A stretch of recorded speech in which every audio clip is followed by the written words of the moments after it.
ওনার কথা অবু মিলে গেল, শুনেছেন আপনারা কি বলে।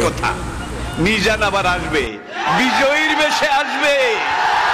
এই দেশের তাওহীদি জনতা এমন ইতিহাস সৃষ্টি করে তাকে আলিঙ্গন করবে ইনশাআল্লাহ। সেই সমাবেশই দূরে নয়।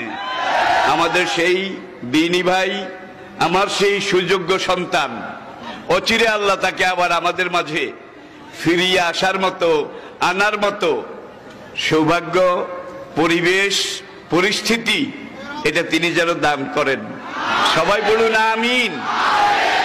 আমি আল্লাহর শুকর, বর্তমান শুধু বাংলাদেশ নয়, এই বয়সে পুরা পৃথিবী ঘুরে বেড়াচ্ছি এবং আমি কিছু ব্যতিক্রম ধর্মী, কোরআনের উপরে গবেষণা ধর্মী কথাবার্তা এটা বলার চেষ্টা করি।